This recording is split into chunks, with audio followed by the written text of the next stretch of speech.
प्रत्येकानं चोख पार पाडलं. आज रात्री काही अरबट चरबट खाऊ नका. त्याचा दिवस महत्वाचा.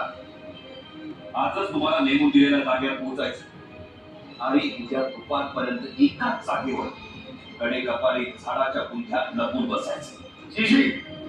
ही काळ रात्र आहे असं समजा.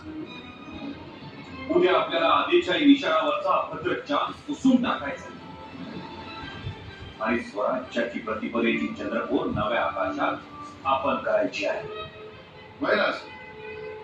आणि स्वतः काळ हा काळ झडप घालणारा आणि आम्ही त्याच्या पुढ्यात स्वतः उभे असतो.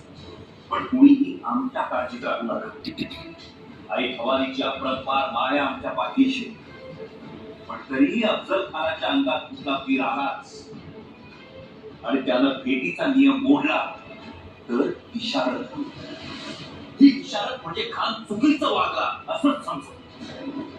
आणि दबात घेऊन बसलेले तुम्ही सगळे आई भवानीचे वाघ जाळीतून खा आणि चावडीत आलेल्या गनिमावर तुटून पड.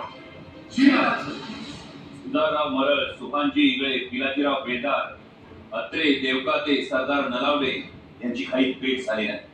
त्यांना निरोप द्या. जाण्यापूर्वी भेटण्यास सांगा. सांगतो ना सर.